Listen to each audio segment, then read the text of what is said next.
ಓಂ ಶಾಂತಿ. 24 June ಮಮ್ಮರವರ ಸ್ಮೃತಿ ದಿವಸ ನಮ್ಗೆ ನೆನಪು ಬರ್ತೈತ್ರಿ. ಆದರಣೀಯ ರಾಜಯೋಗಿನಿ ಬ್ರಹ್ಮಕುಮಾರಿ ಮಮ್ಮರವರು ಈಶ್ವರ್ಯ ವಿಶ್ವವಿದ್ಯಾಲಯದ ಮೊದಲನೇ ಆಡಳಿತ ಅಧಿಕಾರಿಣಿಯಾಗಿದ್ದರು. ಮಮ್ಮರವರ ಜನ್ಮ 1919ರಲ್ಲಿ ಅಮೃತ್ಸರಲ್ಲಿ ಜನ್ಮ ಪಡೆದರು. ತಂದೆಯವರು ಬಂಗಾರದ ವ್ಯಾಪಾರಿ ಮತ್ತು ತುಪ್ಪದ ವ್ಯಾಪಾರಿ ಇತ್ತು. ಸ್ವಲ್ಪ ಅವರ ಲಾಸ್ ಆದ ನಂತರ ಅವರು ಊರನ್ನು ಬಿಡಬೇಕಾಯಿತು. ಸಿಂಧ್ ಹೈದರಾಬಾದ್ಗೆ ಹೋದರು. ಅವ್ರ ಶರೀರ ಬಿಟ್ಟರು ತಂದೆ ಹಾರ್ಟ್ ಅಟ್ಯಾಕ್ ಆಗಿ. ಮಮ್ಮರವರು ಇಂಗ್ಲೀಷ್ ಮೀಡಿಯಮ್ದಲ್ಲೂ ಓದಿದ್ರು. ಮಮ್ಮ ಭಾಳ ಜಾಣಿದ್ರು. ಸಿಂಗಿಂಗ್ದಲ್ಲೂ ಫಸ್ಟ್ ರೀ ಮಮ್ಮ, ಡ್ರಾಯಿಂಗ್ದಲ್ಲಿ ಫಸ್ಟು, ಡ್ಯಾನ್ಸ್ದಲ್ಲಿ ಫಸ್ಟು. ಮಮ್ಮನ ಪರ್ಸ್ನಾಲಿಟಿನೇ ಹಾಗಿತ್ತು. ಮಮ್ಮ ಹೋಗ್ತಾ ಇದ್ರಲ್ರಿ, ಹೋಗಬೇಕಾದ್ರೂ ಯಾರೇ ಅವರನ್ನು ನೋಡಿದರೂ ಕೂಡ ನಿಂತ ಬಿಡೋರಂತ್ರಿ. ಅವ್ರ ಫ್ರೆಂಡ್ಸ್ ಎಲ್ಲ ನೋಡ್ರು ನಿಂತ ಬಿಡೋರಂತ್ರಿ. ಮಮ್ಮ ಹೊಸ ಹೊಸ ಡಿಸೈನನ್ನು ಅವ್ರ ಅಕ್ಕನ ಕಡೆ, ಅವರ ತಾಯಿಯ ಅಕ್ಕನ ಕಡೆ ಹೊಳ್ಸ್ಕೊಂಡು ಹಾಕೋತಿದ್ರಂತೆ. ಅಷ್ಟು ಮಮ್ಮ ಡ್ರೆಸ್ಸಿಂಗ್ ಮೇಲೆ ಭಾಳ ಫ್ಯಾಷನ್ ಮಾಡೋದು ಮಮ್ಮ ಭಾಳ ಸೇರ್ತಿತ್ತಂತ್ರಿ. ಮಮ್ಮ ಭಾಳ ಬೋಲ್ಡ್ ಇದ್ರಿ, ಭಾಳ ಧೈರ್ಯಶಾಲಿ. ಮತ್ತು ಓದೋದ್ರೊಳಗೂ ಫಸ್ಟ್ ನಂಬರ್. 10th ಮಟ್ಟ ಮಮ್ಮ ಓದಿದ್ರಿ. ಆಮೇಲೆ ಇವ್ರ ತಂದೆ ಶರೀರ ಬಿಟ್ಟಿದ್ದಕ್ಕೆ ಇವರು ಸಿಂಧ್ ಹೈದರಾಬಾದ್ಗೆ ಹೋದ್ರಲ್ರಿ. ಸಿಂಧ್ ಹೈದರಾಬಾದಲ್ಲಿ ಆಗ 1-2 ತಿಂಗಳಾಗಿತ್ತು ಬ್ರಹ್ಮ ಬಾಬಾರವರು ಸತ್ಸಂಗ ಶುರುವಾಗಿತ್ತು. ಆವಾಗ ಜಶೋಧ ಮಾತೆ ಅವ್ರು ನೋಡಿದ್ರಂತ್ರಿ. ಬ್ರಹ್ಮ ಬಾಬಾರ ಯುಗಲ್ ಜಶೋಧ ಮಾತೆ ಮಮ್ಮರವರ ತಾಯಿಯನ್ನು ನೋಡಿದ್ರು. ನಮ್ಮಲ್ಲಿ ಹಿಂಗೆ ಸತ್ಸಂಗ ನಡೀತಾ ಇದೆ, ನೀವು ಬರ್ರಿ ಅಂತ. ಅವರು ಭಾಳ ದುಃಖಿ ಇದ್ರಿ. ಯಾಕಂದ್ರೆ ಅವ್ರ ತಾಯಿ ತಂದೆ ಕಳ್ಕೊಂಡಿದ್ರು ಒಂದ್ರಿ, ಮತ್ತು ತಂಗಿನ ಪತಿನೂ ಹೋಗಿದ್ರು ಒಂದು. ಅದಕ್ಕೆ ಇಬ್ಬರು ಕೂಡಿ, ಚಿಕ್ಕಮ್ಮ ಮತ್ತು ತಾಯಿ ಇಬ್ಬರು ಕೂಡಿ ಬಾಬಾನ ಮನೆಗೆ ಹೋದ್ರಿ. ಅವಾಗ ಬಾಬಾನ ಮನೆಗೆ ಹೋದಾಗ ಅವ್ರಿಗೆ ಭಾಳ ಸುಖ ಸಿಕ್ತ್ರಿ. ಬಾಬಾ ಸಿಕ್ಕಲ್ರಿ ಅವ್ರಿಗೆ. ಆಮೇಲೆ ಮನೆಗೆ ಬಂದರು. ಮಮ್ಮ ಮನೆಗೆ ಬಂದಾಗ ಅವ್ರು ನೋಡಿದ್ರು, ಇವ್ರ ಮುಖದಲ್ಲಿ ನಗು ಮುಖಾನ ನೋಡಿ, ನೀವು ಯಾವಾಗಲೂ ದುಃಖಿ ಇರೋರು ಇವತ್ತು ಹೇಗೆ ಸುಖಿ ಅದೀರಿ ಅಂತ ಹೇಳಿ. ಆವಾಗ ನಾವು ಹಿಂಗೆ ಸತ್ಸಂಗ ಹೋಗಿದ್ವಿ, ಓಂ ಮಂಡಲಿಗೆ ಹೋಗಿದ್ವಿ, ನೀನು ಬಾ ಅಂತಂದ್ರೆ. ಆಮೇಲೆ ಮಾರನೇ ದಿನ ಅಂದ್ರೆ ಮಮ್ಮ ಹೋಗ್ಲಿಕ್ಕೆ ಪ್ರಾರಂಭ ಮಾಡಿದರು. ಮಮ್ಮಗೆ ಲೌಕಿಕ ಹೆಸರು ರಾಧಾ ಅಂತ ಕರೀಲಾಗ್ತಿತ್ತು. ಆಮೇಲೆ ಯಾವಾಗ ರಾಧಾ ಅವರು ಓಂ ಮಂಡಲಿಗೆ ಬಂದ್ರಲ್ರಿ, ಆವಾಗ ಬ್ರಹ್ಮ ಬಾಬಾರವರ ದೃಷ್ಟಿ ಬಿದ್ದ ಕೂಡಲೇ ಮಮ್ಮ ಪೂರ ಚೇಂಜ್ ಆಗಿಬಿಟ್ರಿ. ಮಮ್ಮಗೂ ಅನ್ನಿಸ್ತು, ಬ್ರಹ್ಮ ಬಾಬಾಗೂ ಅನ್ನಿಸ್ತು ಕಲ್ಪ ಮೊದಲು ಲಕ್ಷ್ಮಿ ಬಂದರು ಅಂತ. ಬ್ರಹ್ಮ ಬಾಬಾಗೂ ಅನ್ನಿಸ್ತು ಕಲ್ಪ ಮೊದಲು ನಂಗೆ ತಂದೆ ನನಗೆ ಸಿಕ್ಬಿಟ್ರು ಅಂತ ಹೇಳಿ. ಬರೀ ದೃಷ್ಟಿ ಮುಲಾಕಾತದಿಂದನೂ ಗೊತ್ತಾಗ್ಬಿಡ್ತೀರಿ. ಆಮೇಲೆ ಸತ್ಸಂಗ ಆದಮೇಲೆ ಪ್ರತಿದಿನ ಹೋದ ನಂತರ ಮಮ್ಮ ಕೇಳಿದ್ರು, ಈ ಪಿತಾಂಬರನ ಮದುವೆ ಆಗ್ತೀವೋ ಏನು ಸೂಟ್ ಬೂಟು ಹಾಕ್ಕೊಂಡಿರೋಂಥ ಮದುವೆ ಆಗ್ತಿ ಅಂತ ಹೇಳಿ. ಅವಾಗ ಮಮ್ಮ ಅಂದರು, 1 ನಿಮಿಷ ತಗೋ, 24 ತಾಸು ತಗೋ ಅಂದ್ರೆ. ಮಮ್ಮ 1 ನಿಮಿಷನಾಗ ಆನ್ಸರ್ ಮಾಡಿಬಿಟ್ರು, ನಾನು ಪಿತಾಂಬರನ ಮದುವೆ ಆಗ್ತೀನಿ ಮತ್ತು ವಿಶ್ವ ಕಲ್ಯಾಣಕ್ಕೋಸ್ಕರ ತೊಡಗ್ತೀನಿ ಅಂತ ಹೇಳಿ.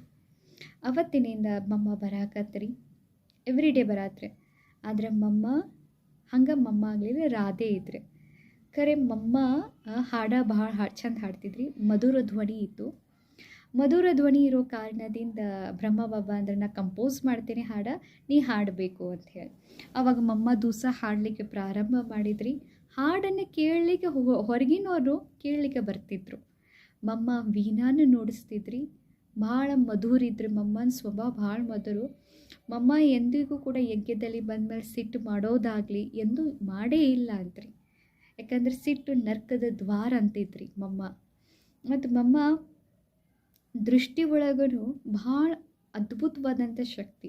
ಯಾರಿಗಾರ ದೃಷ್ಟಿ ಕೊಟ್ಟರೆ ಸಾಕ್ರಿ ಅಶರೀರಿ ಆಗಿಬಿಡೋರು. ಯಾವಾಗ ಬ್ರಹ್ಮ ಬಾಬಾ ಕಾಶ್ಮೀರ್ಗೆ ಹೋಗಿದ್ರು, ಆ ಸಮಯದಲ್ಲಿ ಮಮ್ಮನ ಜವಾಬ್ದಾರಿ ಕೊಟ್ಟು ಹೋದರು. ಆ ಸಮಯದಲ್ಲಿ ಮಮ್ಮ ಯಜ್ಞವನ್ನು ಇಟ್ಟು ಚಂದ ಬೆಳೆಸಿದ್ರಲ್ರಿ. ಆ ಸಮಯನೇ ಮಮ್ಮ ಓಂ ಧ್ವನಿ ಮಾಡ್ತಿದ್ರಿ. ಓಂ ಧ್ವನಿ ಮಾಡಿದರೆ ಸಾಕ್ರಿ, ಎಲ್ಲರೂ ಈ ಶರೀರದಿಂದ ಭಿನ್ನನಾಗಿ ಮೇಲೆ ಹೋಗ್ಬಿಡೋರ್ರಿ. ಮಮ್ಮ ಆಮೇಲೆ ಓಂ ಧ್ವನಿಯನ್ನು ಮಾಡ್ಲಾಗ್ತಿತ್ತಲ್ರಿ. ಓಂ ಧ್ವನಿ ಮಾಡ್ಕೊಳ್ಳೇನೆ ಎಲ್ಲರೂ ಅಶರೀರಿ ಆಗಿಬಿಡೋರು. ಆಮೇಲೆ ಮಮ್ಮ ಬಂದು ಕೂಡ 1 ವರ್ಷದಲ್ಲೇ ಮಮ್ಮನಲ್ಲಿ ಭಾಳ ಪರಿವರ್ತನೆ ಬಂದ್ರಿ. ಮಮ್ಮನೂ ಕೂಡ ಲೌಕಿಕದಲ್ಲಿ ಏನು ಕಲ್ತಿರಲಿಲ್ಲ, ಆದರೆ ಇಲ್ಲಿ ಬಂದ ಮೇಲೆ ಕಲಿತ ಮೇಲೆ ಮಮ್ಮ ಆಗಿಬಿಟ್ರಿ. ಮಮ್ಮರವರಲ್ಲಿ ಭಾಳ ದೃಢತಾ ಶಕ್ತಿ ಇತ್ತು. ರಮೇಶ್ ಬೈಜಿ ಕೇಳಿದ್ರಿ, ಮಮ್ಮ ನೀವು ಮಮ್ಮ ಹೇಗಾದ್ರಿ? ಮಮ್ಮ ಹೇಳ್ತಿದ್ರು, ಏಕ್ ಬಾರ್ ಮೇನೆ ಠಾನ್ ಲಿಯಾ ತೋ ಠಾನ್ ಲಿಯಾ. ಒಮ್ಮೆ ನಾ ಇದನ್ನು ಮಾಡಬೇಕಂತ ಅಂದ್ಕೊಂಡೆ ಅಂದ್ರೆ ಅಂದ್ಕೊಂಡೇ ಬಿಟ್ಟೆ ಅಂತ, ಮಾಡೇ ತೋರಿಸ್ತಿದ್ರು ಅಂತ ಮಮ್ಮ ಅಂತಾರೆ. ಮತ್ತು ಮಮ್ಮ ಹಾಜಿ ಪಾಟ್ಯಾಗ ಪಕ್ಕ. ಏನು ಬ್ರಹ್ಮ ಬಾಬಾ ಹೇಳ್ತಾರೆ ಹಾಜಿ, ಶಿವ ಬಾಬಾ ಏನು ಹೇಳ್ತಾರೆ ಹಾಜಿ. ಎಂದಿಗೂ ಕೂಡ ಬ್ರಹ್ಮ ಬಾಬಾರವರನ್ನು ಸಾಧಾರಣ ತಿಳ್ಕೋಬಾರ್ದು ಅಂತಿದ್ರಿ ಮಮ್ಮ. ಯಾಕಂದರೆ ಬ್ರಹ್ಮ ಬಾಬಾನು ನಮ್ಮ ಜೊತೆ ವ್ಯವಹಾರ ಈಸಿ ವೇನೇ ಮಾಡಿಬಿಡ್ತಿದ್ರಲ್ರಿ. ಅದಕ್ಕೆ ಅನೇಕರು ಬ್ರಹ್ಮ ಬಾಬಾನ ಸಾಧಾರಣ ಅಂತ ತಿಳ್ಕೊಂಡ್ಬಿಡ್ತಿದ್ರು. ಆದರೆ ಮಮ್ಮ ಹೇಳ್ತಿದ್ರು, ಬ್ರಹ್ಮ ಬಾಬಾನ ಎಂದಿಗೂ ಕೂಡ ಸಾಧಾರಣ ಅಂತ ತಿಳ್ಕೊಳ್ಳಿಕ್ಕೆ ಹೋಗಬೇಡ್ರಿ ಅಂತಿದ್ರಿ. ಬ್ರಹ್ಮ ಬಾಬಾ ಹೇಳೋದು, ಮಮ್ಮ ಮಾಡೋದು. ಮಮ್ಮ ಹೇಳ್ತಿದ್ರು, ಈಗ ಒಂದು ವೇಳೆ ಬ್ರಹ್ಮ ಬಾಬಾ ನನಗೆ ಹೇಳಿದ್ರು ಚಂದಪ್ಪನ ತೊಗೊಂಬಂದ್ರೆ ನಾನು ಚಂದಪ್ಪನಿಗೆ ಸದ್ಯ ತೊಗೊಂಬರ್ತೇನೆ ಅಂತ. ಅಷ್ಟು ಮಮ್ಮ ಹಾಜಿ ಪಾಠದಲ್ಲಿ ಪಕ್ಕ ಐತ್ರಿ. ಒಂದು ಸಲ ಬ್ರಹ್ಮ ಬಾಬಾ ಹಾಜಿ ಪಾಠನ್ಯಾಗ ಪಕ್ಕ ಅದಾರಿಲ್ಲ ಅಂತ ನೋಡಲಿಕ್ಕೆ ಪರೀಕ್ಷೆ ಮಾಡೋಣಂತ ಹೇಳಿ ಮಮ್ಮ ಗುಬ್ಬಿ ತತ್ತಿ ಹಾಕಿದ್ವಿ ರೀ. ಆವಾಗ ಬ್ರಹ್ಮ ಬಾಬಾ ಅಂದರೆ ಎಲ್ಲರೂ ಕರೀರಿ, ಮಮ್ಮನೂ ಕರೀರಿ ಅಂತ. ಬಾಬಾ ಅಂದ, ಈ ತತ್ತಿ ಐತಿ ನೀನು ಬಾಯಾಗ ಹಾಕ್ತೀನಿ ಅಂತ ಅಂದ್ರಿ ಮಮ್ಮಗೆ. ಮಾಡುವಂಥದ್ದು ಮಮ್ಮ ಏನೂ ಯೋಚನೆ ಮಾಡ್ಲಾರ್ದ, ತತ್ತಿ ನನ್ನ ಬಾಯಾಗ ಹಾಕ್ತಾರೆ, ನನ್ನ ಬಾಯಿನ ಹೆಂಗೆ ಹಾಕೋತೀನಿ ಅಂಥೇಳಿ ಅದನ್ನೂ ಯೋಚನೆ ಮಾಡ್ಲಾರ್ದ ಬರೀ ಮಾಡಿಬಿಟ್ರು. ಅವಾಗ ಬ್ರಹ್ಮ ಬಾಬಾ ಅಂದ ಪಾಸ್ ಆದರು. ನಿಶ್ಚಯ ಬುದ್ಧಿಯಲ್ಲಿ ನಂಬರ್ 1 ಇದ್ರಿ ಮಮ್ಮ, ಗಂಭೀರತೆಯಲ್ಲಿ ನಂಬರ್ 1 ಇದು. ಅದು ಒಂದು ಮೂರ್ತಿನ ಹೆಂಗಿತ್ತಂದ್ರೆ ರೆಡಿಮೇಡ್ ಮೂರ್ತಿ ರೀ. ಈ ಕಡೆ ಗಂಭೀರನೂ ಅದಾರು, ಈ ಕಡೆ ಹರ್ಷಿತ ಮುಖನು. ಮಮ್ಮ ಎಂದು ಜೋರೇ ನಗ್ತಿರ್ಲಿಲ್ಲಂದ್ರಿ. ಹರ್ಷಿತ ಮುಖ ಇತ್ರಿ, ಗಂಭೀರೂ ಇತ್ರ, ಆದರೆ ಜೋರಾಗಿ ನಗ್ತಿರ್ಲಿಲ್ಲಂತ್ರಿ ಮಮ್ಮ ಮುರಳಿ ಮೇಲೆ ಭಾಳ ರುಚಿ. ಯಾವಾಗ ನೋಡಿದ್ರು ನೀವು ಮಮ್ಮರವರನ್ನು ಭಾಳ ಅಧ್ಯಯನ ಮಾಡ್ತಿದ್ರಿ. ಹೆಂಗೆ ಬಾಳೆನೊಳಗೆ ಎಲೆ ಮೇಲೆ ಇರ್ತಾವೆ, ಅದೇ ರೀತಿ ಮಮ್ಮ ಮುರಳಿ ಮಾತುಗಳನ್ನ ತೊಗೊಂಡ್ರೆ ಅದ್ರೊಳಗೆ ಚಿಂತನೆ ಮೇಲೆ ಮಾಡ್ತಿದ್ರು. ಈಗ ನಮಗೆ ರೀ ಒಂದು ಕ್ಲಾಸ್ ನಾವು ಓದ್ತಿದ್ವಿ ಅಂದರೆ ಯೂಟ್ಯೂಬ್ನಾಗ 100 ಕ್ಲಾಸ್ ಬರ್ತಾವೆ ರೀ. ಆ ಸಮಯನಾಗ ಮಮ್ಮರವರ ಎದುರುಗಡೆ ಯಾವ ಕ್ಲಾಸು ಇರ್ತಿರ್ಲಿಲ್ಲ ರೀ. ಮಮ್ಮರವರ ಚಿಂತನೆ ಮಾಡಬೇಕು ಮತ್ತು ಬಂದು ಮಕ್ಕಳಿಗೆ ಹೇಳಬೇಕಾಗಿತ್ತು. ಸೊ ಮಮ್ಮ ಇಟ್ಟು ಹುಷಾರಿದ್ರಲ್ಲ, ಚಿಂತನೆ ಮಾಡಿ ಮಕ್ಕಳಿಗೆ ಅದನ್ನೇನು ಮಾಡ್ತಿದ್ರು, ಸ್ಪಷ್ಟೀಕರಣ ಮಾಡ್ತಿದ್ರು. ನೋಡ್ರಿ, ಯಾರಿಗಾದರೂ ಮಮ್ಮ ಅಂದ್ರೆ ಏನು ರೀ, ತಾಯಿ ಸಮಾನ. ಯಾರಿಗೂ ಅಂದ್ರೆ ನೀವು ತಾಯಿ ಆಗ್ರಿ ಅಂತ ಕರೀರಿ, ತಾಯಿ ಸಮಾನ ನೀವು ಅದಿರಿ ಅಂತ ಕರೆದ್ರೆ ಯಾರೂ ಕರೀಲಿಕ್ಕೆ ಸಾಧ್ಯ ಇಲ್ಲ. ಎಲ್ಲರ ಮನಸ್ಸಿನಲ್ಲಿ ನೀವು ತಾಯಿ ಅಂತ ಹೇಳಿ ಬರಬೇಕಂದ್ರೆ ಅವಶ್ಯವಾಗಿ ಇವರಲ್ಲಿ ಅಂಥದ್ದು ಏನ್ರಿ ಗುಣ ಇರಬೇಕಲ್ರಿ. ಇವ್ರು ಸ್ವಂತ ತಾಯಿನೂ ಇವ್ರಿಗೆ ತಾಯಿ ಅಂತ ಕರಿತಿದ್ರು. ಅಂದರೆ ತಾಯಿ ಗುಣ ಹೇಗೆ ಬರಲಿಕ್ಕೆ ಸಾಧ್ಯ ರೀ? ಒಂದು ತ್ಯಾಗದಿಂದ, ಒಂದು ಮಮತೆಯಿಂದ, ಒಂದು ಪಾಲನೆಯಿಂದ. ಅವಾಗನೇ ಎಲ್ಲರೂ ತಾಯಿ ಅಂತ ಅಂದ್ಕೊಳ್ಳಿಕ್ಕೆ ಸಾಧ್ಯ. ಅಂದರೆ ಮಮ್ಮ ಎಲ್ಲರಿಗೂ ಹೇಗೆ ಪಾಲನೆ ಕೊಟ್ಟಿರಬೇಕು, ಎಲ್ಲರೂ ತಾಯಿ ಕರೀಲಿಕ್ಕೆ ಪ್ರಾರಂಭ ಮಾಡಿದ್ರು. ಸ್ವಯಂ ಬ್ರಹ್ಮ ಬಾಬನ ಇವರಿಗೆ ತಾಯಿ ಅಂತ ಕರೀಲಿಕ್ಕೆ ಪ್ರಾರಂಭ ಮಾಡ್ರೆ ಇವ್ರ ಮಮ್ಮ ಹೇಗಿರ್ಬೋದು ಸ್ವಲ್ಪ ಯೋಚನೆ ಮಾಡಿರಿ. ಮಮ್ಮ ಅಂದರೆ ಯಾರು ನಾವು ಜಗದಂಬೆ, ದುರ್ಗಾ, ಕಾಳಿ, ಮಾತೇಶ್ವರಿ ಅಂತ ಕರಿತೀವಿ, ಮುಂತಾದ ಹೆಸರುಗಳಿಂದ ಕರಿತೀವಿ. ಮತ್ತು ಯಾರೂ ಅಲ್ಲ ರೀ, ಇದು ಸತ್ಯುಗ. ಈ ಕೈ ಸತ್ಯುಗ, ಈ ಕೈ ಕಲಿಯುಗ. ಸತ್ಯುಗದಲ್ಲಿ ಮಹಾರಾಣಿ ಶ್ರೀ ಲಕ್ಷ್ಮಿ ಆಗೋರದಾರ.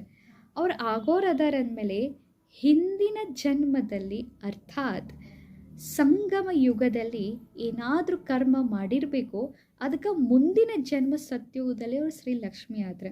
ಈಗ ಸತ್ಯುಗದ ಶ್ರೀ ಲಕ್ಷ್ಮಿ ಹಿಂದಿನ ಜನ್ಮದಲ್ಲಿ ಸಂಗಮ ಯುಗದಲ್ಲಿ ಯಾರಾಗಿದ್ರಿ? ಮಮ್ಮ ಆಗಿದ್ರು.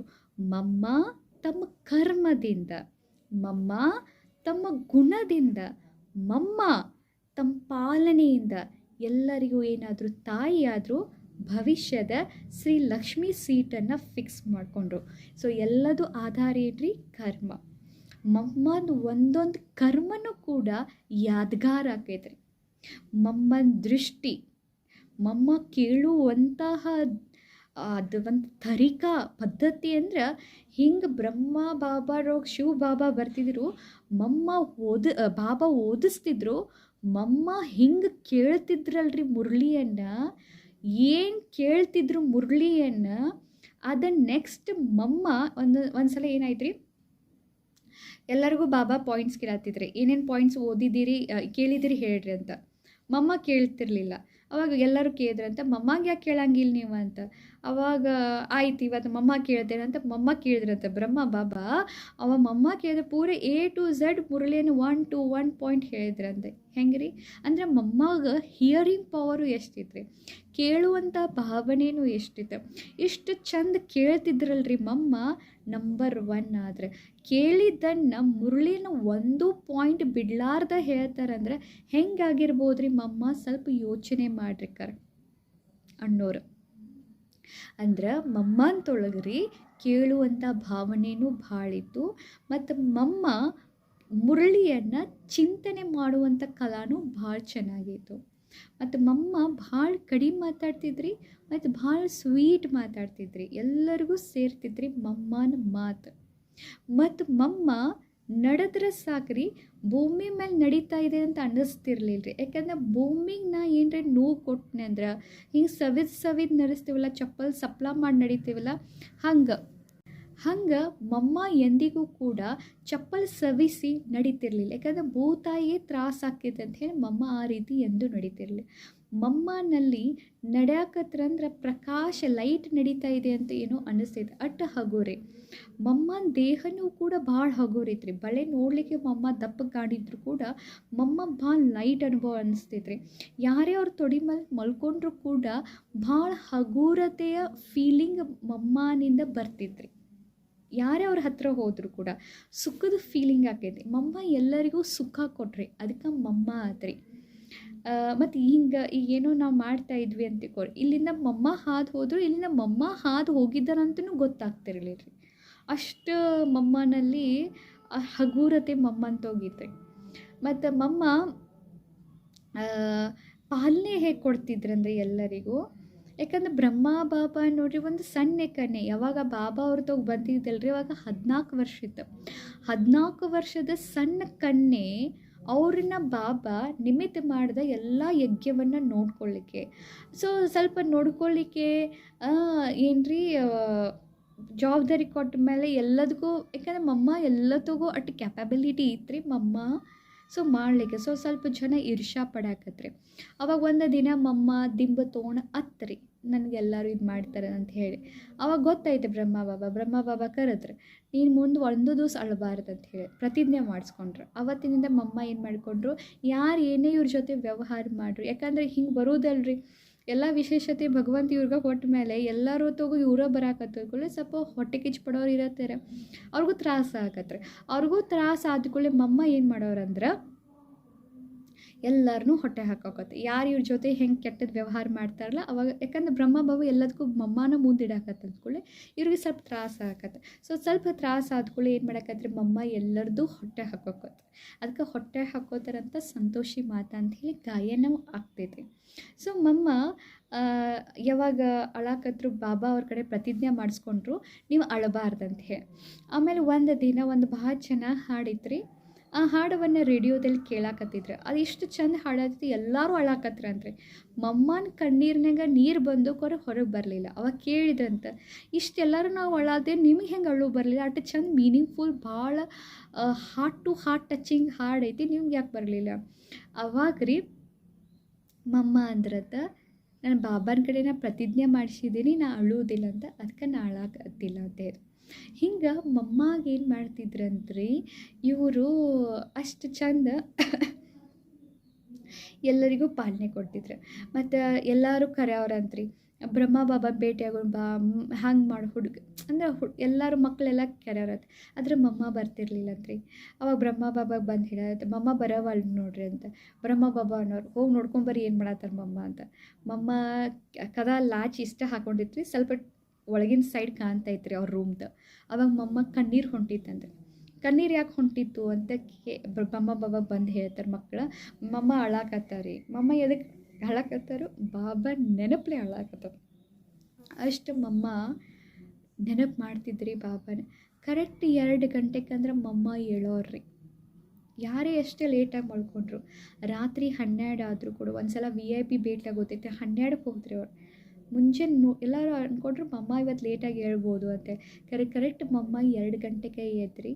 ಬಾಬಾ ಹೇಳಿದ್ರೆ, ರಾತ್ರಿ ಹೊತ್ತು VIPಗೆ ಅಪಾಯಿಂಟ್ಮೆಂಟ್ ತೊಗೊಂಡಿನಿ, ನಾ ಮುಂಚೆಲಿ ನನ್ನ ಭಗವಂತ, ನನ್ನ ಪರಮಾತ್ಮ, ನನ್ನ ಸಹಜನ ಜೊತೆ ಭೇಟಿಯಾಗಿ ನಾ ಅಪಾಯಿಂಟ್ಮೆಂಟ್ ತೊಗೊಂಡೆ ಅಂತ ಹೇಳಿ 2 ಗಂಟೆಗೆ ಪ್ರತಿದಿನ ಹೇಳ್ತಿದ್ರೆ. ಯಾವುದೂ ನಿಯಮನ ಮಮ್ಮ ಬಿಡ್ತಿರ್ಲಿಲ್ಲ ರೀ. ಒಮ್ಮೆ ಪಕ್ಕ ಮಾಡ್ಕೊಂಡ್ರೆ ಅದು ನಿಯಮ ಮಮ್ಮ ಎಂದಿಗೂ ಕೂಡ ಬಿಡ್ತಿರ್ಲಿಲ್ಲ ರೀ. ಮಮ್ಮ ಎಲ್ಲರಿಗೂ ಸುಖ ಕೊಡೋದೇ ನೋಡಿದ್ರಿ. ಮಮ್ಮ ಎಲ್ಲರಿಗೂ ಪಾಲನೆ ಕೊಡಾಕತ್ರಿ. ಅದಕ್ಕೆ ಮಮ್ಮ ಆಕತ್ರಿ. ಒಬ್ರಿಗೆ ಹೆಣಲ್ ಹಿಕ್ಕರು, ಆರಾಮ್ ತಪ್ಪಿದವ್ರಿಗೆ ನರ್ಸ್ ಆಗಿ ಕೆಲಸ ಮಾಡಿದ್ರು, ಎಲ್ಲರಿಗೂ ಪಾಲನೆ ಕೊಟ್ಟಿದ್ದಕ್ಕೆ ಮಮ್ಮ ಆದ್ರಿ. ಒಂದು ಸಲ ಆಶ್ರಮದಲ್ಲಿ ಪೂರ ಯಜ್ಞದಲ್ಲಿ ಬಣ್ಣ ಹಚ್ಚಬೇಕಿತ್ತು. ಬಾಬಾ ಕೇಳಿದೆ, ಯಾರು ಸುಣ್ಣ ಹಚ್ತೀರಿ ಅಂತ. ಹೃದಯ ಪುಷ್ಪ ದಾದೀಜಿ ಅವ್ರು ಏನು ಮಾಡಿದ್ರು ಅಂದರೆ, ಕೈಯನ್ನು ಹೆಂಗೆ ಹಚ್ಚೋದು ಗೊತ್ತಿಲ್ಲ, ಕೈನ ಸುಣ್ಣದ ಮುಳಿಸಿ ಹಚ್ಚಾಕತ್ರಿ. ಅದು ಕೈ ಎಲ್ಲ ಸುಟ್ಟು ಬಿಡ್ತೀರಿ. ಅವಾಗ ಬ್ರಹ್ಮ ಬಾಬಾ ಅಂತ, ನೋಡಿ ನನ್ನ ಮಗು ಎಷ್ಟು ಬುದ್ಧು ಅದಾರು, ಮಮ್ಮ ಕರೆದ್ರು, ನೀ ಮಗುದ ಪಾಲನೆ ಮಾಡು, ಊಟ ಮಾಡಿಸು ಅಂತ. ಊಟ ಮಾಡಿಸು, ನೀರು ಕುಡಿಸು ಅಂತ. ಊಟ ಮಾಡ್ಸಕತ್ರಿ ಅಂತ, ನೀರು ಕುಡ್ಸತ್ತಂದ್ರೆ ಆಮೇಲೆ ಆರಾಮ ಆಗಕತ್ರಿ ದಾದೀಜಿಯವರು. ಆವಾಗ ದಾದೀಜಿ ಅಂದರೆ, ಮಮ್ಮ ನಂಗೆ ಆರಾಮಾಗೈತಿ, ನಾವು ಊಟ ಮಾಡ್ಬೋದು. ಮಮ್ಮ ಆನ್ಸರ್ ನೋಡ್ರಿ ಏನು ಹೇಳಿದ್ರೆ, ಬ್ರಹ್ಮ ಬಾಬಾ ಇನ್ನೂ ಹೇಳಿಲ್ಲ ನನಗೆ ಬಿಡಂತ ಹೇಳಿ, ನಾ ಅವ್ರು ಹೇಳೋ ಮಟ್ಟ ನಾನು ತಿನ್ಸತ್ತೇನೆ ಅಂತ ಹೇಳಿ. ನೋಡಿರಿ, ಈಗ ನಾವಾಗಿದ್ರೆ ಏನು ಮಾಡ್ತಿದ್ದೆ, ಕೈ ಆರಾಮಾಗೈತೆ ತಗೋ, ಇನ್ನು ತಿನ್ನೋಕೆ ಸ್ಟಾರ್ಟ್ ಮಾಡಂತೀವ್ರಿ ನಾವು. ಕರೆ ಮಮ್ಮ ಹೆಂಗಿದ್ರಿ? ಮಮ್ಮ ಭಾರಿ ಅಂದ್ರೆ ಭಾರಿ ರೀ. ಎಲ್ಲ ಪ್ರತಿಯೊಂದು ಮಕ್ಕಳಿಗೆ ದೃಷ್ಟಿ ಕೊಟ್ಟು, ಆ ದಿನ ಒಂದು ದಿನ ದಾದೀಜಿಯವರಿಗೆ ರಾತ್ರಿ ಕರೆದು ಇಡೀ ದಿನ ದೃಷ್ಟಿ ಕೊಟ್ಟು ಆಮೇಲೆ ಬಿಟ್ರಿ. ಅಂದರೆ ಮಮ್ಮ ಒಬ್ರೊಬ್ರೊಬ್ರು ಹಿಂಗೆ ಪಾಲನೆ ಕೊಡ್ತೀವಿ. ಬ್ರಹ್ಮ ಬಾಬಾ ಒಂದು ಮಾತನ್ನು ಕೂಡ ಬಿಡ್ತಿರ್ಲಿಲ್ಲ. ಒಂದು ಸಲ ಜಿಲೇಬಿ ಮಾಡೋನು ಅಂತಂದ್ರಂತೆ. ಆಯ್ತು ಮಮ್ಮ ಮಾಡ್ತೇನೆ ಅಂತ ಹೇಳಿ ಮಮ್ಮ ಸ್ಟಾರ್ಟ ಮಾಡಿದ್ರಂತ್ರಿ. ಈಗ ನಾವಾಗಿದ್ರಿ ಏನಂದ್ರೆ 2 ದಿವ್ಸ ಬೇಕ್ರಿ ಹಿಟ್ಟು ಹುಳಿ ಬರಾಕಂತೀವ್ರಿ ನಾವು. ಕರೆ ಮಮ್ಮ ನೋಡ್ರಿ ಹೆಂಗಂದ್ರು, ಆಯ್ತು ಬಾಬಾ ಮಾಡೋಣ ಅಂತದ. ಒಂದು ಸಲ ಎಲ್ಲೋ ತಳಗೆ ಅಂದರೆ ಬೇರೆ ಊರಿಗೆ ಹೊಂಟಿದ್ರಿ, ಮೌಂಟ್ ಅಬೂನಾಗಿದ್ರೆ. ಬಾಬಾ ಅಂದ, VIP ಹೊಂಟಿದೆ, ಶಿರಾ ಮಾಡು ಅಂತಂದ್ರಿ. ಸೊ ಮಮ್ಮ ಏನು ಮಾಡಿದ್ರಿ, ಶಿರಾ ಮಾಡ್ಲಿಕ್ಕೆ ಪ್ರಾರಂಭ ಮಾಡಿದ್ರದು. ಅವಾಗ ಅವ್ರು ಸಣ್ಣ ಮಕ್ಕಳು ಕಿಟಕಿಯಾಗಿ ನಿಂತು ಹೇಳಿದ್ರೆ, ಮಮ್ಮ ಅವ್ರು ಹೊಂಟಿದ್ದಾರೆ, ನೀ ಶಿರಾ ಮಾಡ್ರು ಏನು ಉಪಯೋಗ ಇಲ್ಲ ಅಂಥೇಳಿ. ಆದರೆ ಮಮ್ಮ ಏನೂ ಯೋಚನೆ ಮಾಡಲಿಲ್ಲ ರೀ. ಶಿರಾ ಮಾಡಲಿಕ್ಕೆ ಪ್ರಾರಂಭ ಮಾಡಿದ್ರು. ಆಮೇಲೆ ಮಾಡಿದಾದ್ಮೇಲೆ ರೀ, ಶಿರಾ ರೆಡಿ ಆಯ್ತು ರೀ. ಅದು ಹೋಗಿ ಕೊಟ್ಟು ಬಂದ್ರಿ. ಹೋಗಿ ಕೊಡಿಸ್ರಾಗ ಇನ್ನೂ ಟ್ರೈನ್ ಹೋಗಿರಲಿಲ್ಲ ನೋಡ್ರಿ. ಶಿರಾ ಮುಟ್ಟಿದ ಮೇಲೆ ಟ್ರೈನ್ ಬಿಡ್ತಾರೆ. ಅಂದ್ರೆ ಬ್ರಹ್ಮ ಬಾಬಾ ಒಂದು ಮಾತು ಹೇಳ್ಯಾನಂದ್ರೆ ಅವ್ರು ಎಷ್ಟು ತಲೆಗೆ ಏರ್ಸ್ಕೊತಿದ್ರು. ಬ್ರಹ್ಮ ಬಾಬಾನ ಮಾತು ಒಂದಿಟ್ಟು ಬಿಡ್ತಿರ್ಲಿಲ್ಲ. ಅಂದ್ರೆ ಬ್ರಹ್ಮ ಬಾಬಾನ ಯಾರು ಚೂಸ್ ಮಾಡ್ಯಾರೋ, ಬ್ರಹ್ಮ ಬಾಬಾನ ಮುಖಾಂತರ ಯಾರು ಹೇಳತ್ತಾರೋ, ಭಲೆ ಶಿವ ಬಾಬಾ ಅದಾರೆ ಕರೆ ಇವರು ಸಾಧಾರಣ ಅಲ್ಲಲ್ಲ. ಹಂಗೆ ತಿಳ್ಕೊಂಡು ಎಷ್ಟು ಗೌರವ, ಎಷ್ಟು ಮಮ್ಮಗ್ರಿ ಬ್ರಹ್ಮ ಬಾಬನ ಮೇಲೆ ಗೌರವ, ಬ್ರಹ್ಮ ಬಾಬಾಗೂ ಮಮ್ಮನ ಮೇಲೆ ಎಷ್ಟು ಗೌರವ ರೀ, ಅತಿ ಗೌರವ ರೀ.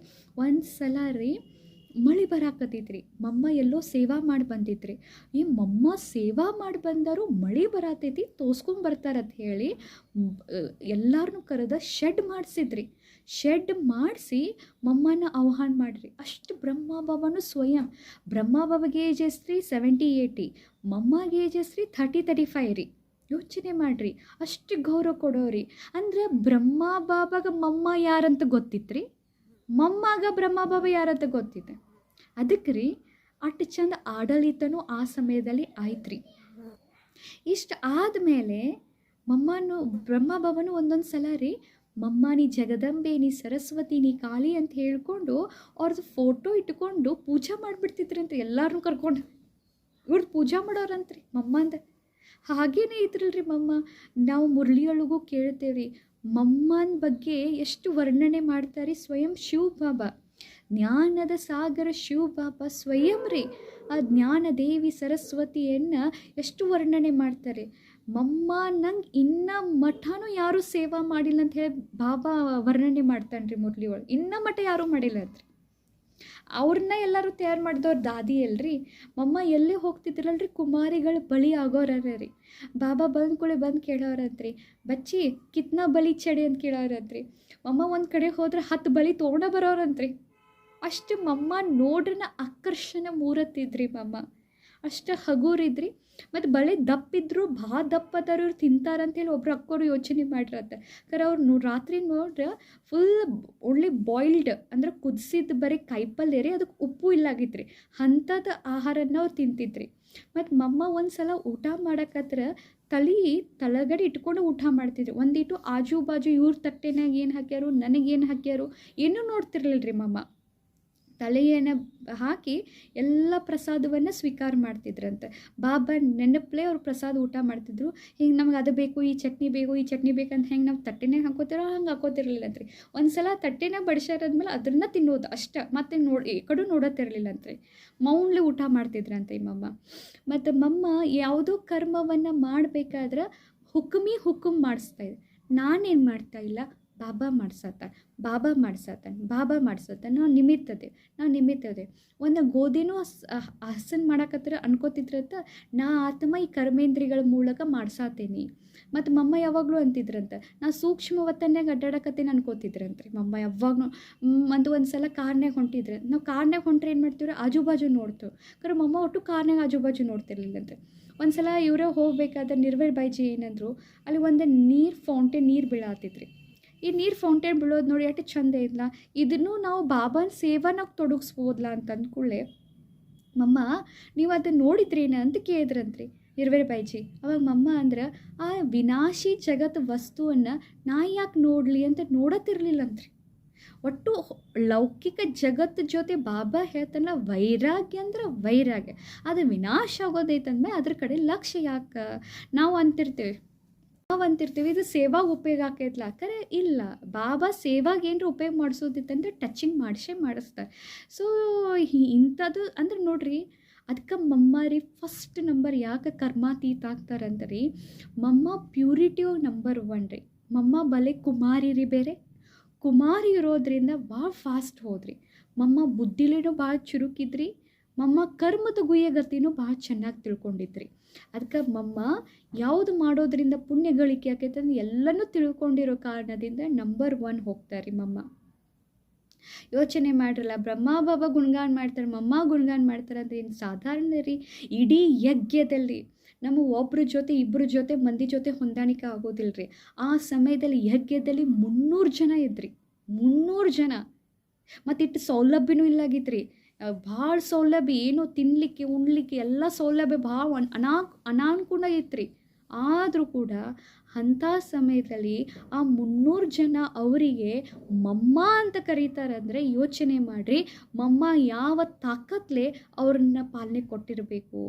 ಅದಕ್ಕೆ ಮಮ್ಮ ಯೋಗ ಮಾಡಿ ಬಂದ್ರೆ ಅಮೃತ ವೇಳೆ ಬಂದು ಹೊರಗೆ ಬರ್ತಿದ್ರು ರೂಮ್ದಿಂದ, ಆವಾಗ ಚಂದಪ್ಪನ ಗತೆ ಮುಖ ಹೊಳಿತಿತ್ತು ನೋಡ್ರಿ ಮಮ್ಮದು. ಅದು ಎಂಥ ಯೋಗ ಮಾಡ್ತಿದ್ರು ಯೋಚನೆ ಮಾಡಿರಿ. ಅಮಾವಾಸ್ಯೆ ಹುಣ್ಣಿಮೆ ಟೈಮ್ ಬತ್ತಂದ್ರೆ ಹುಣ್ಣಿಮೆ ಟೈಮ್ನಾಗ ಮಮ್ಮ ಹೊರಗಡೆ ಟೆರಸ್ ಮೇಲೆ ಕೂತು 2 ಗಂಟೆ ಕೂತು ರಾತ್ರೆಲ್ಲ ಕೂತು ಸಕಾಶ ಕೊಡೋರತ್ರಿ. ಅಂದ್ರೆ ಮಮ್ಮನ ಬುದ್ಧಿ ಭಾಳ ತೀಕ್ಷ್ಣ ಐತ್ರಿ. ಮಮ್ಮ ಹಿಂದು ಮುಂದು ನಾಳಿದು ಎಲ್ಲ ದೂರಾಂತೇಶಿ ಯೋಚನೆ ಮಾಡಿ, ಫ್ರಾಕ್ ದಿಲ್ ಮನಸ್ಸು ಮಾಡಿ ಯೋಚನೆ ಮಾಡಿ ಪಾಲನೆ ಕೊಡ್ತಿದ್ರಿ ಮಮ್ಮ. ಮಮ್ಮಗೆ ಅರಿತಾಗ್ತಿದೆ. ಮಮ್ಮನ ಕಡೆ ತಾಕತ್ತಿರೋದು ಏಕಾಗ್ರತೆ ಶಕ್ತಿನೂ ಭಾಳ. ಜಾನಕಿ ದಾದಿಜಿ ಕೇಳ್ತಿದ್ರಿ, ನೀವು ಹಿಂಗೆಲ್ಲ ಎಲ್ಲದ್ರಾಗೂ ಆಲ್ರೌಂಡ್ರಿ ಹೆಂಗೆ ಅದೀರಿ ಅಂತ. ಅವಾಗ ಮಮ್ಮ ಅನ್ನೋರಿ, ನನ್ನ ಮನಸ್ಸನ್ನು ಶಾಂತ ಇಡ್ತೀನಿ. ನಮ್ಮ ಮನಸ್ಸು ನೋಡ್ರಿ, ನಾವು ಬೇಕಾಗಿದ್ದೇನು ರೀ, ಮನಸ್ಸನ್ನು ಶಾಂತ ಇಡೋದು. ಮನಸ್ಸು ಯಾಕೆ ನಮ್ಗೆ ಭಾಳ ವಿಚಾರ ಮಾಡ್ತೈತೆ ಹೇಳ್ರಿ, ಯಾಕಂದ್ರೆ ನಾವು ಬಾಬಾ ಹೇಳಿದ ಮಾತನ್ನು ಕೇಳಂಗಿಲ್ಲ ರೀ. ನಾವು ಭಾಳ ತಲೆ ಓಡಿಸೋದ್ರಿಂದ ನಮ್ಮ ಮನಸ್ಸು ಶಾಂತಿ ಇರಂಗಿಲ್ಲ ರೀ. ಆದ್ರೆ ಮಮ್ಮ ಅದನ್ನು ಮಾಡಲಿಲ್ಲ ರೀ. ಮಮ್ಮ ಏನು ಮಾಡಿದ್ರಂದ್ರೆ, ಬಾಬಾ ಹೇಳಬೇಕು, ನಾ ಮಾಡಬೇಕು, ನನ್ನ ತಲೆ ನಾವು ಓಡಿಸ್ಬಾರ್ದು. ಇದಿರೋ ಕಾರಣದಿಂದ ಮಮ್ಮನ ಮನಸ್ಸು ಭಾಳ ಶಾಂತಿ ಇತ್ತು ರೀ. ಮನಸ್ಸು ಶಾಂತಿ ಇರೋ ಕಾರಣದಿಂದ ಏಕಾಗ್ರತೆ ಶಕ್ತಿ ಭಾಳ ಇರ್ತೈತೆ ರೀ. ಏಕಾಗ್ರತೆ ಶಕ್ತಿ ಇರೋದ್ರಿಂದ ನಮ್ಮ ಕಾರ್ಯ ಏನಾಗ್ತಾವೆ ರೀ, ಸಿದ್ಧಿ ಆಗ್ತಾವೆ ರೀ. ಮತ್ತು ಮಮ್ಮ ರೀ ಯಾವುದೋ ಭಾಳ ಚಂದ ರೀ. ಮಮ್ಮಂದು ಒಂದು ನಿಯಮ ಏನ್ರಿ ಅಂದ್ರೆ, ಒಂದು ಕರ್ಮನ ಸ್ಟಾರ್ಟ್ ಮಾಡೇನಂದ್ರೆ ಆದಿಯಿಂದ ಹಿಡ್ಕೊಂಡು ಅಂತ್ಯವರೆಗೂ ಮಾಡೋದು. ಹಿಂಗಲ್ರಿ, ಈಗ ನಾವೇನು ಮಾಡ್ತೀವಿ, ನಮ್ಗೆ ಸುಸ್ತಾತ, ಈಗ ಇನ್ನೊಬ್ರು ಬಂದರು, ಈಗ ನಾವು ಟೋಳಿ ಮಾಡತ್ತೀವಿ, ಸುಸ್ತಾತು ಇನ್ನೊಬ್ರು ಬಂದರು ನಾವು ಬಿಟ್ಟು ಹೋಗ್ಬಿಡ್ತೇವೆ. ಕರೆ ಇಲ್ರಿ, ಮಮ್ಮ ಸ್ಟಾರ್ಟ್ ಮಾಡ್ಯಾರಂದ್ರೆ ಅದು ಅಂತ್ಯ ಮಟ್ಟನೂ ಇರೋರನ್ನ. ಎಲ್ಲಕ್ಕಿಂತ ಮೊದಲು ಅಡುಗೆ ಮನೆಯವ್ರು ಬರೋರಿ, ಎಲ್ಲಕ್ಕಿಂತ ಲಾಸ್ಟಿಗೆ ಹೋಗೋರು. ಕಾಯಿಪಲ್ಲೆ ಹಸನ್ ಮಾಡಿದ್ರು ಕೂಡ ಲಾಸ್ಟಿಗೆ ನೋಡೋರಿ. ಏನರ ಒಂದು ಚೂರು ಉಳಿದಿತ್ತಂದ್ರೆ ಅದನ್ನು ತೆಗೆದಿಡೋರಿ. ಅಂದ್ರೆ ಮಮ್ಮಂದು ಯಜ್ಞ ರಕ್ಷಕ ಅಂದ ಮೇಲೆ ಈ ಯಜ್ಞದ ಒಂದೊಂದು ವಸ್ತು ಮೇಲೂ ಅಟ್ಟು ಮಮ್ಮಗೆ ಏನೈತೆ ರೀ, ಭಾಳ ಲಕ್ಷ್ಯ ಅಂದ್ರೆ ಭಾಳ ಗಮನ ರೀ. ಯಾಕಂದ್ರೆ ಒಂದೊಂದು ಇಲ್ಲಿ ಖರ್ಚು ಆಗ್ಬೇಕಂದ್ರೆ ಯಾರು ಕೊಡ್ತಾರೆ? ಎಲ್ಲ ಮಕ್ಕಳು ಸೇರಿಸಿ ಏನು ಮಾಡಿಕೊಡ್ತಾರೆ, ಇದನ್ನು ಸೇರಿಸಿ ಇದನ್ನು ತುಂಬಿನೇ ಇದನ್ನು ಸ್ಟಾರ್ಟ್ ಮಾಡ್ತಾರಲ್ರಿ. ಅದಕ್ಕೆ ಮಮ್ಮಾಗ ಇದು ಒಂದೊಂದು ಮೇಲೂ ಏನೈತೆ ರೀ, ಭಾಳ ಲಕ್ಷ್ಯ ಇತ್ತು ರೀ. ಮತ್ತು ಮಮ್ಮ ಒಂದು ಸಲ ನಿರ್ಮಲ ಶಾಂತ ದಾದೀಜಿ ಹೇಳ್ತಾರೆ, ನಾನು ಮಮ್ಮ ಅನ್ಲಿಕ್ಕೆ ಪ್ರಾರಂಭ ಮಾಡಿದ್ನಿ ಅಂತ ಹೇಳ್ತಾರೆ. ಮತ್ತು ಒಂದು ಸಲ ಒಬ್ರು ಅಕ್ಕೋರು ಬಿಸಿ ಬಿಸಿದೇನೋ ತೊಗೊಂಡು ಹೊಂಟಿದ್ರಂತೆ. ಅವ್ರ ಕಾಲ ಮೇಲೆ ಬಿತ್ತಂದ್ರೆ ಮಮ್ಮ ಮುಟ್ರತ್ರಿ. ಮುಟ್ಟ ಕೂಡಲೇನ ಅದೇನು ಉರಿತಾ ಇತ್ತಲ್ರಿ, ಅದು ಹೋತಂತ ನೋಡ್ರಿ. ಅಂದ್ರೆ ಎಷ್ಟು ತಾಕತ್ತಿತ್ರಿ ಮಮ್ಮ ಅಂತೋಗ. ಹೀಲಿಂಗ್ ಪವರ್ ಮಮ್ಮ ಅಂತೂ ಹೀಲಿಂಗ್ ಪವರ್ ಎಷ್ಟೈತೆ ಯೋಚನೆ ಮಾಡಿರಿ. ಯಾರನ್ನು ಮುಟ್ಟರೂ ಕೂಡ ಹೋಗ್ತೈತಂದ್ರೆ ಯೋಚನೆ ಮಾಡಿರಿ ಮಮ್ಮ ಹೇಗಿದ್ರೆ ಅಂತ ಹೇಳಿ. ಮಮ್ಮ ಯಾರಿಗೆ ಜ್ಞಾನ ಕೊಟ್ಟಿದ್ದಾರಲ್ರಿ, ಅವ್ರು ಇನ್ನೂ ಮಟ್ಟನೂ ಕೂಡ ಬಾಬಾನ ಮಗುವಾಗೆ ಉಳಿದಿದ್ದಾರಂತ ನೋಡ್ರಿ. ಅವ್ರು ಹೋಗೇ ಇಲ್ಲಂತ್ರಿ. ನಾವು 8 ಜನರಿಗೆ ಕೋರ್ಸ್ ಕೊಡ್ತೇವ್ರಿ, 8 ಜನರಿಗೆ ಹೋಗ್ತೀವಿ ಇದಾಗ್ತೈತೆ ರೀ. ಕರೆ ಮಮ್ಮ ಯಾರಿಗೆ ಕೋರ್ಸ್ ಕೊಟ್ಟಾರಲ್ಲ ಅವ್ರು ಇದಾಗಿಲ್ಲಂತ್ರಿ ನೋಡ್ರಿ. ಯೋಚನೆ ಮಾಡಿರಿ. ಮಮ್ಮ ಎಷ್ಟು ಹೇಳಿದ್ರು ನೋಡ್ರಿ, ಮಮ್ಮನ ರೀ. ಮತ್ತು ಮಮ್ಮಗೆ ಲಾಸ್ಟ್ ಸಮಯದಲ್ಲಿ ಕ್ಯಾನ್ಸರ್ ಆಗಿತ್ತು ರೀ. ಡಾಕ್ಟ್ರ್ ಆಪ್ರೇಷನ್ ಮಾಡ್ಕೊ ಅಂದ್ರೆ ಬ್ರಹ್ಮ ಬಾಬಾ ಬ್ಯಾಡ್ ಅಂದ್ರೆ. ಇದನ್ನೂ ಯೋಚನೆ ಮಾಡಲಿಲ್ಲ ರೀ, ಬ್ರಹ್ಮ ಬಾಬಾ ಯಾಕೆ ಬ್ಯಾಡ್ ಅಂದಾರತ್ ಹೇಳಿ. ಬ್ರಹ್ಮ ಬಾಬಾ ಬ್ಯಾಡ್ ಅಂದಾರ ನಾವು ಹೋಗೋದು ಹೋತು, ಮಾಡ್ಕೊಳ್ಳೇ ಇಲ್ರಿ ಮಮ್ಮ.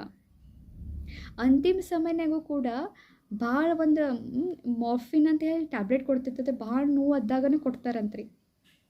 ಅಂತ ತಗೋತಾ ಇದ್ರು ಕೂಡ ಮಮ್ಮನ ಮುಖ ಅರ್ಲಿದ ಗತೆನೇ ಐತ್ರಿ. ಜಯಂತಿ ದೀದಿಜಿ ಹೇಳ್ತಾರೆ, ಅವ್ರ ತಾಯಿ ಕರ್ಕೊಂಡು ಹೋಗಿದ್ರಂತೆ ಲಾಸ್ಟ್ ಸಮಯನಾಗ. ರಜನಿ ದೀದಿಜಿ ಹೇಳ್ರಿ ನನ್ನ ಮಗಳಿಗೆ ಅವರು ಜ್ಞಾನ ಯೋಗ ಮಾಡಲಿ ಅಂತ. ಮಮ್ಮ ಹೇಳಿದ್ರು ಅವ್ರ ಟೈಮ್ ಬಂದಾಗ ಮಾಡೇ ಮಾಡ್ತಾರೋ ಅಂತೇಳಿ. ಅಂದರೆ ಮಮ್ಮ ನೋಡ್ರಿ ಎಷ್ಟು ದೂರಾಂದೇಶಿ. ಮಾಡಂತ ಮಗು ಹೇಳಿರಲ್ಲ, ಯಾವಾಗ ಅವ್ರ ಟೈಮ್ ಬರ್ತೈತಲ್ಲ ಅವ್ರು ಮಾಡ್ತಾರೋ ಅಂತ ಹೇಳ್ತಾರೆ. ಮಮ್ಮ ಯಾವಾಗಲೂ ಹೇಳ್ತಿದ್ರು, ಡ್ರಾಮಾ ಮೇಲೆ ಅಟಲವಾದಂಥ ನಿಶ್ಚಯ ಇರಬೇಕು, ಡ್ರಾಮಾ ತಿಳ್ಕೊಂಡು ನಡೆಯೋದು ಬರ್ರಿ. ಮತ್ತು ಮಮ್ಮ ಹೇಳ್ತಿದ್ರು ಯೋಗದ ಮೇಲೂ ಭಾಳ ಟೆನ್ಷನ್ ಐತ್ರಿ ಮಮ್ಮಾಗ. ಏನೇ ವಿಘ್ನ ಬಂತಂದ್ರೆ ಯೋಗ ಮಾಡಿರಿ ಅಂತಲೇ ಹೇಳ್ತಿದ್ರು. ಬಟ್ ಎಲ್ಲರಿಗೂ ಏನು ಬರೋಕತ್ರಿ, ವಾರಂಟ್ ಬರೆಯತ್ರಿ ಕೋರ್ಟಿಂದ. ಯಾಕಂದರೆ ಇವ್ರು ಹೆಣ್ಣು ಮಕ್ಕಳನ್ನ ಇಟ್ಕೊಳಕತ್ತಾರೋ, 18 ವಯಸ್ಸಿಗಿಂತ ಸಣ್ಣವ್ರನ್ನೂ ಇವ್ರು ಇಟ್ಕೊಳಕತ್ತಾರೋ ಅಂತ ಯಜ್ಞದಲ್ಲಿ ಬಂತ್ರಿ. ಅವಾಗ ಬ್ರಹ್ಮ ಬಾಬಾ ನಕ್ಕೋತೆ ಹೇಳಿದೆ, ಮಮ್ಮ ಆಜ್ ತುಜೆ ಭೀ ಲೆಟ್ರ್ ಆಯೇಗ ಅಂತ, ನಿನಗೂ ನೋಟಿಸ್ ಬರ್ತೈತಿ ಅಂತ ಬ್ರಹ್ಮ ಬಾಬಾ ಹೇಳಿದ್ರಿ. ಮಮ್ಮ ಹೇಳಿದ್ರೆ ಬರೋಕ್ಕೆ ಸಾಧ್ಯ ಇಲ್ಲ, ನನಗೆ 18 ಆಗಿಬಿಟ್ಟೈತಿ. ಮತ್ತು ನಮ್ಮ ತಾಯಿ ಅಂತೂ ಇದೇ ಯಜ್ಞನಿಗದರು, ಮತ್ತು ನನಗೆ ಅಲ್ಲಿ ಕಳ್ಸೋರು ಯಾರೂ ಇಲ್ಲ ಅಂತಂದ್ರೆ. ಕರೆಕ್ಟ್ 10 ಗಂಟೆಗೆ ವಾರಂಟ್ ಬಂತ್ರಿ. ಆವಾಗ ಮಮ್ಮ ಹೋಗ್ಬೇಕಾದ್ರಿ ಕೋರ್ಟ್ನಾಗ ಹೋದಾಗೂ ಅನೇಕ ಪ್ರಶ್ನೆಗಳನ್ನ ಕೇಳಿದ್ರಿ. ನೀವು ಯಾಕೆ ಈ ಯಜ್ಞದಲ್ಲಿ ಕನ್ಯರನ್ನ ಇಟ್ಕೋತೀರಿ, ಮಾತೆಯರ್ನ ಯಾಕೆ ಮನೆ ಬಿಡ್ಸಾತೀರಿ? ಅವಾಗ ಅಂದ್ರತ್ತೆ, ನಮ್ಮ ಮಾತೆಯರ್ನೇನು ಮನೆ ಬಿಡ್ಸಾತಿಲ್ಲ, ಅವ್ರು ಪವಿತ್ರ ಇರಬೇಕಂತ. ನೀವು ಅಣ್ಣಂದ್ರೆ ಪವಿತ್ರ ಇರ್ತಾರೆ, ನೀವು ನಡಿತೈತಿ, ಇವ್ರು ಅಕ್ಕಂದ್ರೆ ಪವಿತ್ರ ಇರ್ತಾರೆ, ನೀವು ಪವಿತ್ರ ಇರ್ತಾರಂತ ಹೇಳಿ ಸದ್ಯ ಮನೆಗೆ ಹೋಗ್ತಾರೋ ಮಾತೇರು ಅಂತಂದರು. ಅವಾಗ ಎಲ್ಲ ಭಾಳ ಚಂದ ಪ್ರತಿಯೊಂದು ಮಾತಿಗೂ ಆನ್ಸರ್ ಕೊಡಕತ್ರು. ಎಲ್ಲರೂ ಭೇಷ್ ಅಂದರು. ಅವಾಗ ಮಮ್ಮ ಕೇಳಿದ್ರೆ, ಹಿಂಗೆ ಸುಳ್ಕ ಮತ್ತು ಇದೇನು ಸೈನ್ ಮಾಡ್ಯಾರಲ್ಲ ನಮ್ಮ ತಾಯಿ ಹೆಸರಲ್ಲೇ, ನಮ್ಮ ತಾಯಿನ ಕರೆಸ್ರೆ ಅವ್ರು ಸೈನ್ ಮಾಡ್ಯಾರ ಕೇಳ್ರಿ, ಇದು ಸುಳ್ಳು ಸೈನ ಯಾರೋ ಮಾಡಿಸ್ಯಾರು ಅಂತ ಹೇಳ್ಕೊಳ್ಳೆ. ಅವಾಗ ಮಮ್ಮ ಅಂದ್ರಂತ, ಹಿಂಗೆ ಸುಳ್ಸೋಕೆ ಅಪವಾದದಿಂದ ಈ ಅಕ್ಕಂದಿರನ್ನ ಇಲ್ಲಿ ಕೋಟಿ ಕರೋದು ಚಲೋ ಅಲ್ಲ ಅಂತ ಹೇಳಿ ಮಮ್ಮ ಅವರಿಗೆ ಹೇಳಿ ಬಂದ್ರಿ. ಅವಾಗ ಅಂದರೆ ಮಮ್ಮ ಏನೋ ಪ್ರಾಬ್ಲಮ್ ಬತ್ತಂದು ಬ್ರಹ್ಮ ಬಾಬಾ ಏನು ಮಾಡ್ತಿದ್ರು, ಮಮ್ಮನ ಮುಂದಿಡ್ತಿದ್ರಿ. ಮಮ್ಮ ಸರ್ವಶಕ್ತಿಶಾಲಿ ಆಗಿ ಎಲ್ಲದಕ್ಕೂ ಏನು ಮಾಡಾಕತ್ರಿ ಮುಂದೆ ಹೋಗಾಕತ್ರಿ. ಒಟ್ಟು ಒಬ್ಬ ಶಿವ ಬಾಬನ ಸಾಥಿ ಮಾಡ್ಕೊಂಡು ಮಮ್ಮ ನೀಡರಾಗಿ ಅಚಲರಾಗಿ ನಿಂತು ಶಕ್ತಿಶಾಲಿಯಾಗಿ ಈ ಯಜ್ಞವನ್ನು ರಕ್ಷಣೆ ಮಾಡಿದ್ರಿ, ಈ ಯಜ್ಞವನ್ನು ಮುಂದುವರಿಸಿದ್ರಿ. ಕೇವಲ 35 ವರ್ಷದ ಯಜ್ಞದಲ್ಲಿ ಸಮರ್ಪಿತಾಗಿ 47ನೇ ವಯಸ್ಸಿಗೆ ಮಮ್ಮ ಏನಾಗ್ಬಿಟ್ರು, ಕರ್ಮಾತೀತ ಹೊಂದಿದ್ರು. ಮಮ್ಮಾಗೆಲ್ಲನೂ ಗೊತ್ತಾಗ್ತಿದ್ರಿ. ಯಾರೇ ಅವಗುಣಗಳನ್ನ ಬಂದು ಹೇಳ್ತಿದ್ರಲ್ರಿ, ಅವಗುಣಗಳು ಬಂದು ಹೇಳಿದಾಗ ಮಮ್ಮ ಕೇಳ್ತಿದ್ರು, ಹೊಟ್ಟೆ ಹಾಕೊಂಡ್ಬಿಡ್ತಿದ್ರು. ಈ ಇವ್ರು ಬಂದು ಇವ್ರ ಮುಂದೆ ಹೇಳ್ಯಾರಂದ್ರೆ ಇವ್ರ ಬಗ್ಗೆ ಇವ್ರು ಹೇಳ್ತಾರಂದ್ರೆ ಇವ್ರು ಹೋಗಿ ಅವ್ರ ಬಗ್ಗೆ ಹೇಳ್ತಿರ್ಲಿಲ್ಲ. ಈಗ ಒಬ್ರು ಯಾರೋ ನನಗೆ ಅವ್ರ ಬಗ್ಗೆ ಬೇರೆಯವ್ರ ಬಗ್ಗೆ ಹೇಳ್ಯಾರಂದ್ರೆ ಮಮ್ಮ ಅದನ್ನು ಹೋಗಿ ಅವ್ರು ಹೇಳ್ತಿರ್ಲಿಲ್ಲ. ಮಮ್ಮ ಇವ್ರದ್ದು ಕೇಳ್ತಿದ್ರು, ಇವ್ರಿಗೆ ಆನ್ಸರ್ ಕೊಡ್ತಿದ್ರು, ಕಳಿಸ್ಬಿಡ್ತಿದ್ರು.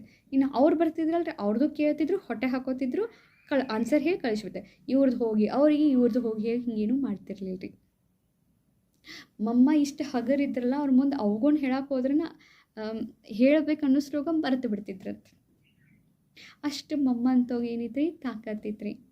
ಮತ್ತು ಮಮ್ಮ ಎಲ್ಲರೂ ಮಮ್ಮ ಭಾಳ ಆ್ಯಕ್ಟಿವ್ ಅಲ್ರಿ. ಎಲ್ಲರೂ ಪಟಕ್ನ ಮಮ್ಮ ಬಂದ್ರಂದ್ರೆ ಎಲ್ಲರೂ ಓಡಾಡೋಬ್ರು, ಮಮ್ಮ ಅಡುಗೆ ಮನೆಗೆ ಹೋಗ್ಯಾರ, ನಡ್ರಿ ಅಂತ. ಎಲ್ಲದ್ರಿಗೂ ಮಮ್ಮ ರೀ.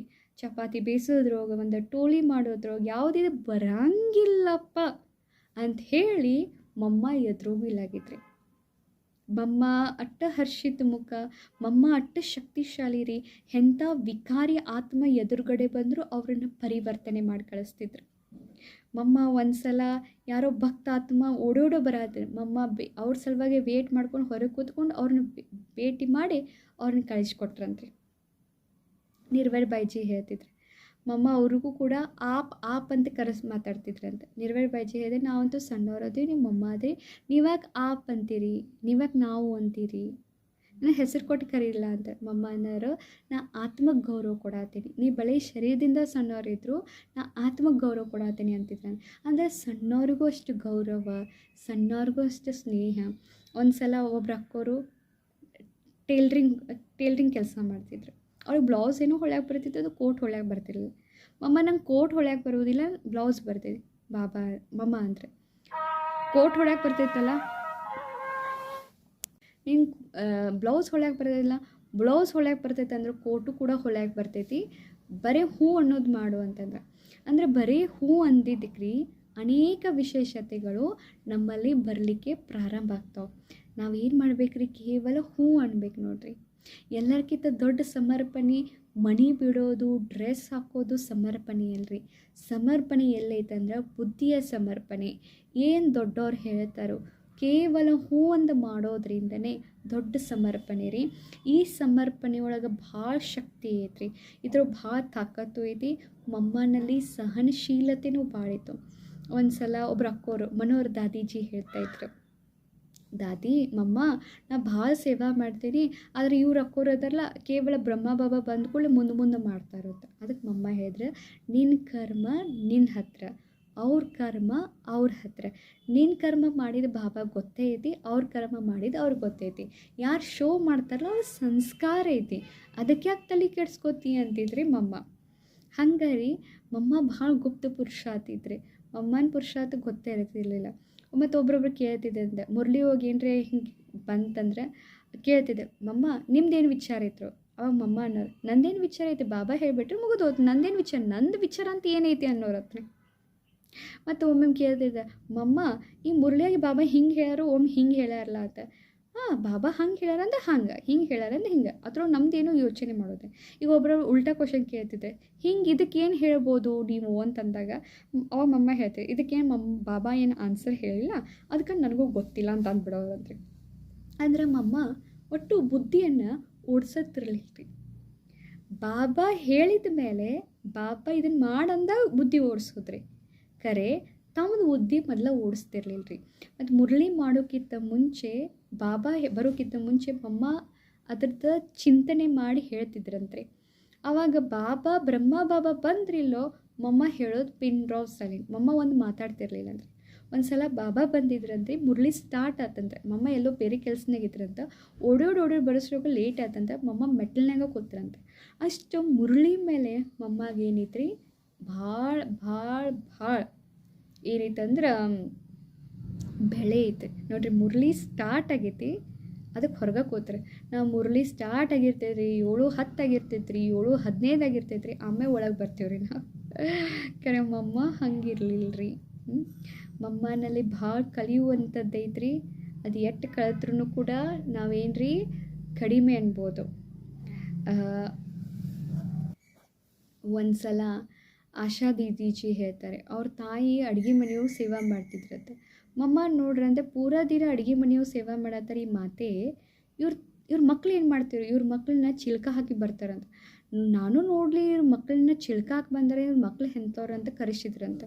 ಅವಾಗ ಆಶಾ ದೀದೀಜಿ ಅವ್ರ ಸಣ್ಣ ಅವ್ರ ಅಕ್ಕ ತಂಗಿಗಳೆಲ್ಲರೂ ಬಂದ್ರಂತ.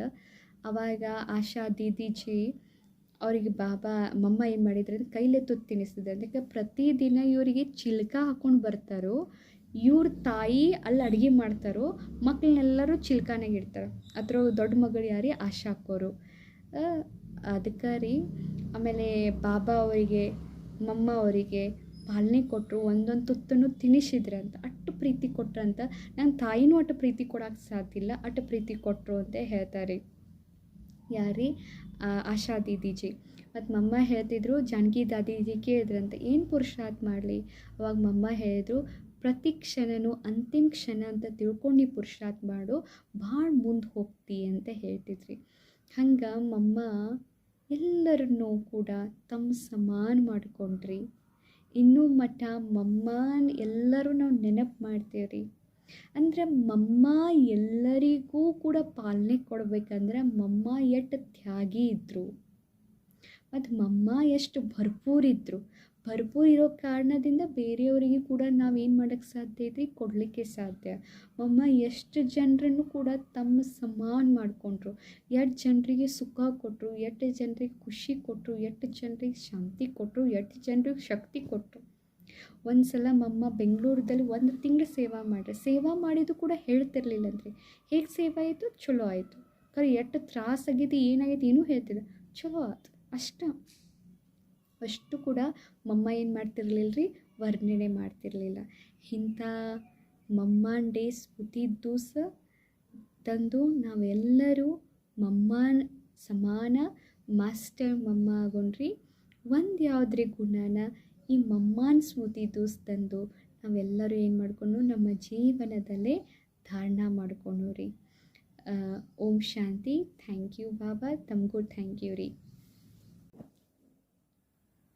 मीठी प्यारी मम्मा,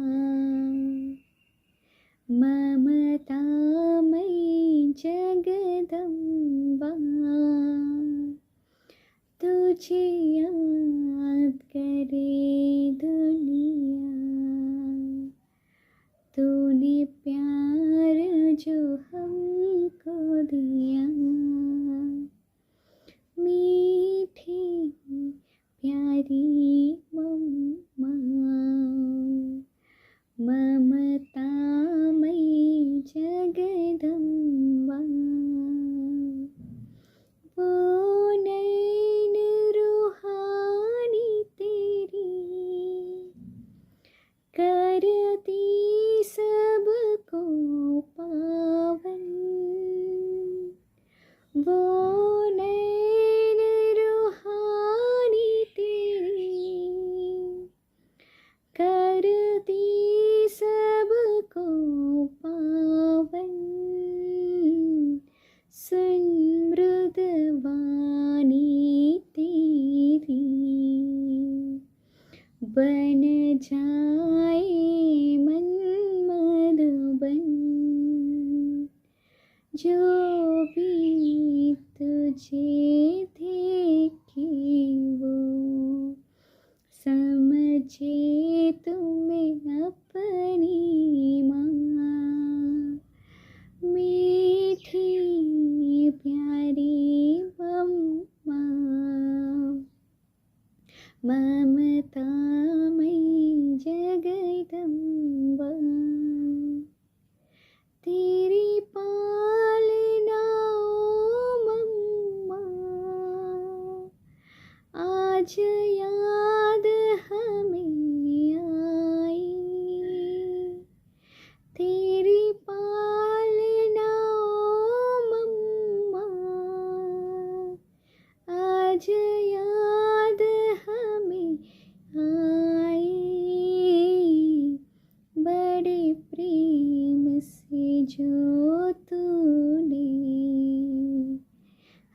मेरे बात ते समझाई। मम्मा हम बच्चों की संग यूं ही सदा रहना।